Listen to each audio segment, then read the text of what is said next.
All right, Larry Krueger here from the Pig and a Pickle Krug Show with a little 49er video as the Niners have drafted again on day 3 of the draft. And I think they got themselves a hell of a player. It's Jordan Watkins from Ole Miss. We'll talk about why we like him coming up next. First, we're brought to you by Pig and a Pickle, the best barbecue in all of Northern California. Check them out. They're in Emeryville. They're in Corte Madera. They're open 7 days a week from 11 a.m. till 8 p.m. or until they run out, and they do run out. So get there early. Go say hi to Damon and Mary, get some brisket. We're also brought to you by Claw Daddy Arcades. They're a great follow on Instagram at Claw_Daddy_Arcades to find an arcade location near you. They've got 3 in Southern Cal, Fresno, Modesto. They also have a brand new one opening here in the Bay Area. Claw Daddy Arcades is bringing family-friendly fun to communities across California. Thanks to Claw Daddy Arcades for being a sponsor of the Krug Show. All right. The Niners have drafted for the second time in the 4th round, and they first came away with C.J. West, and they just finished up their 4th round by taking Jordan Watkins, a receiver out of Ole Miss. And if you follow me and have been watching me at all on YouTube in this draft cycle, you know I'm a huge Jordan Watkins fan. I was watching Ole Miss in Arkansas when he went off for 8 for 254 and 5 touchdowns. I mean, he's really like him. He's a compact receiver, very productive receiver, very compact, 6 feet, 5'11", 6 feet, somewhere between 195 and 200 pounds. But he ran 4.37 at the combine, and he averaged 18.5 yards per catch. He's really good at tracking and adjusting to the deep ball. He can get open. He can run all the routes, all slants, all the stuff around the line of scrimmage. He's got a little bit of Debo in him. He's got some heft. He's not a skinny, tiny little guy. He's got some he's solidly put together. He's got good hand-eye coordination. He played in a big-time offense, catching passes from Jackson Dart. The kid grew up in Ohio and Kentucky with his younger brother, Elijah. And they grew up with their aunt in Ashland, Ohio. And he developed a love for football playing Pop Warner for the Pop Warner Sun Devils. So then they relocated to Louisville when he was 11. He moved back in with his mom and his stepfather. And I guess he faced a tough transition. He turned to youth football as his escape.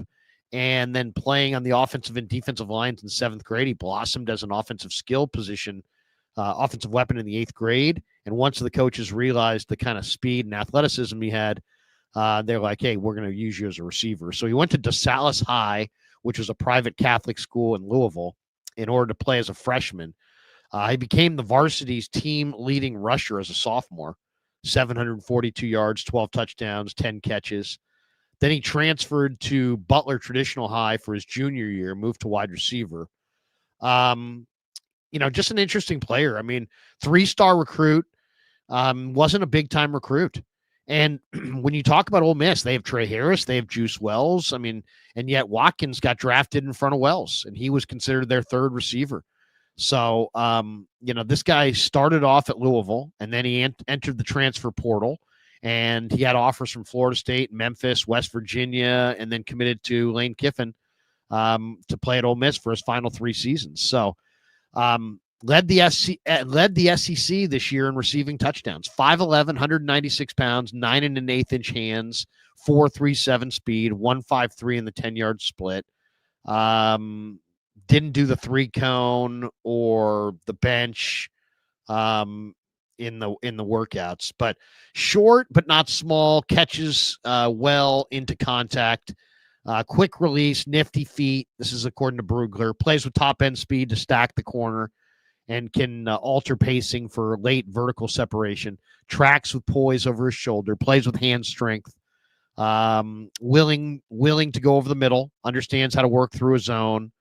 Averaged 7.9 yards as a punt returner in 37 attempts. He also had a punt return touchdown. Tied for the SEC lead, as we said, in touchdown catches. He had a touch in 2024. He had a touchdown every 5.4 receptions. And then when guys went down, Trey Harris went down with an injury, this guy stepped up, made huge plays. Now, though, as far as weaknesses, they say his 4.3 second time speed doesn't consistently show in non-vertical routes. He's got a little bit of gather speed. He's not a super slithery, quick in and out of the break guy. Didn't run the full route tree in Ole Miss's offense. I'm not concerned about that. This guy can run all the routes. Average suddenness is what they're saying. Doesn't have the frame to shield defensive backs. Below average length.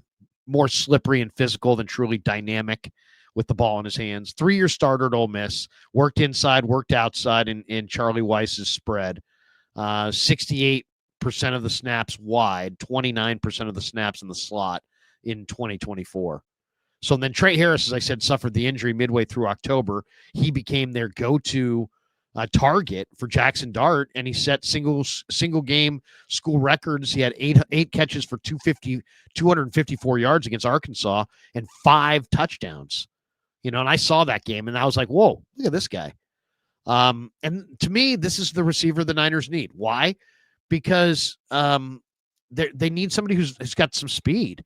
Receiving cores have to complement one another. You can't have 5 possession guys.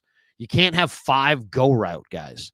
You got to have somebody who's going to run the underneath route, somebody who's going to run the intermediate route, somebody who can get deep. This guy, I think, can do a lot of the gadget stuff that Debo did, but he also gives you home run ability. He gives you 4.37 speed. So he was productive at every level of the field on tape. He definitely, he's the only FBS player with 5 catches of 60 or more yards in 2024. So I really like him. Doesn't always play up to his time speed, according to Brugler, but he's athletic, smooth, catching the ball on the move, can be as good as his target volume. He projects best in the slot where he can use the entire field.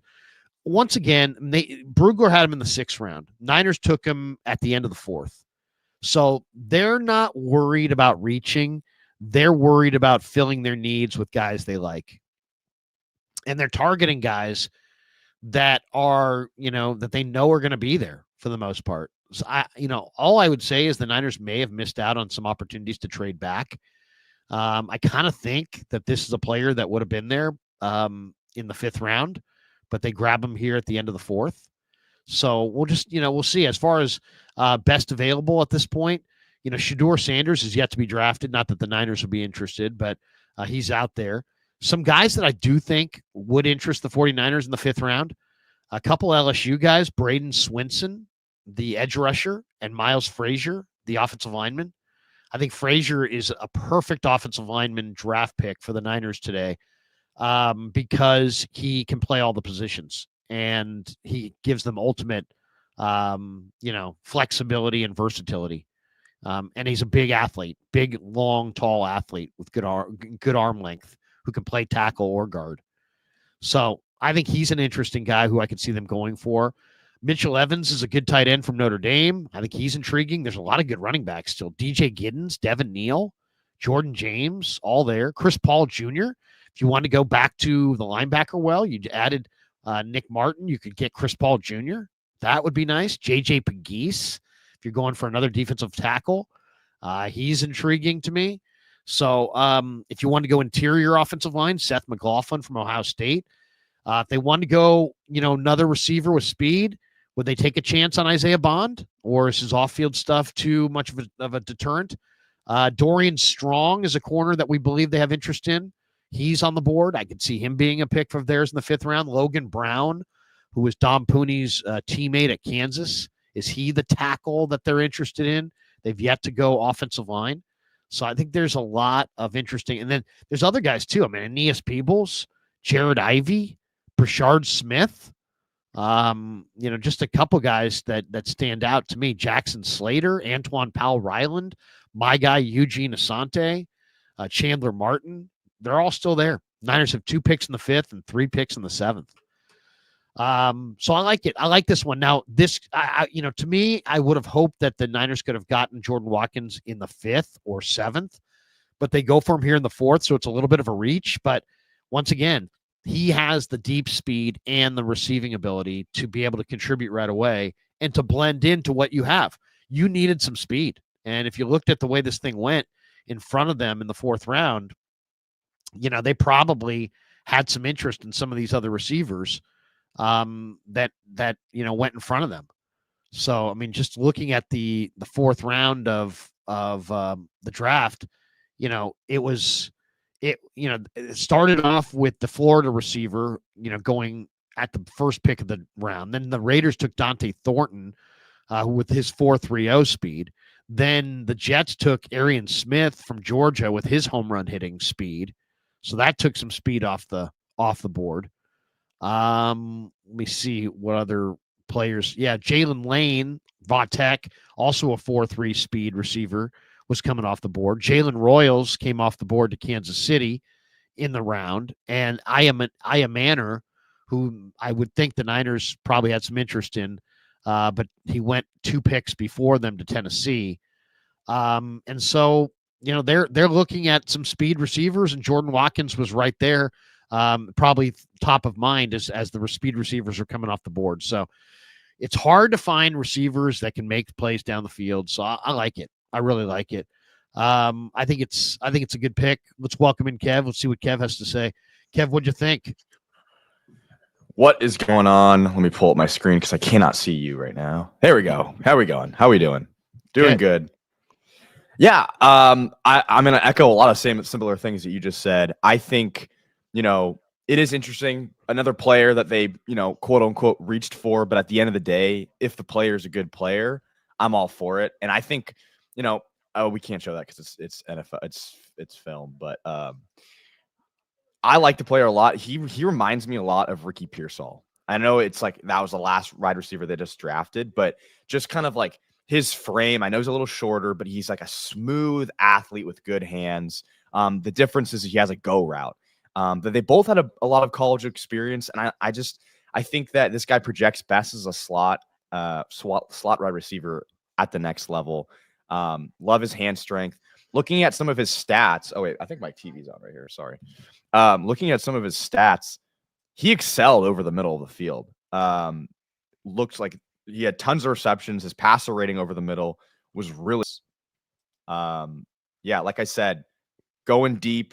He had, I think they said on the broadcast. Yeah, I mean, it's a little bit early, but I think it's a good pick.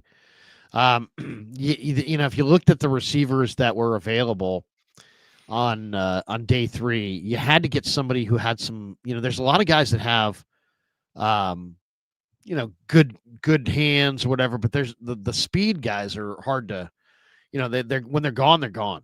And just looking at the list, so Golden, McMillan, Burden, Agbuka, Higgins, Trey Harris, Kyle Williams, Jack Betch, Ayamanor, Jalen Royals, Savion Williams, Ty Felton, Dante Thornton, all gone. Isaac Tesla, Pat Bryant, Chimere Dike.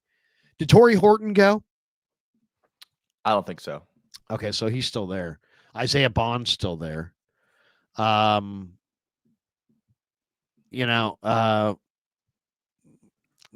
like it. I mean, if you look, I mean, Keandre Lambert-Smith, the Penn State transfer who went to Auburn, he had 4.37 speed. I kind of liked Elijah Badger. I kind of liked Antoine Wells. I kind of liked Ricky White. But like this is one of the fastest risers. This guy was thought to be an undrafted free agent. A lot of people thought he was going to be an undrafted free agent. Draft Tech has him with the arrow up plus 50. So, when you get, and once again, many candidates who have production and traits. And if you can get production and traits and get them, as many of them together, that's the slam. So yeah, he's a little undersized. He's 5'11", which is 23rd percentile, 196 pounds, 36th percentile. He has smaller hands, 9 1/8, which is 37th percentile, 29 3/8 inch arms, which is 9th percentile. So he's just smaller in every way, but he ran a 4.37 40-yard dash, a 36-inch vertical, which means he has some hops to him. Yeah, 64th percentile and a 74th percentile 10-yard split. So he's a go route guy. He's not perfect in every facet, but I think the one thing that is not being talked about enough is that like receivers that are willing to go over the middle. Well, he's definitely an intriguing player for sure. Back.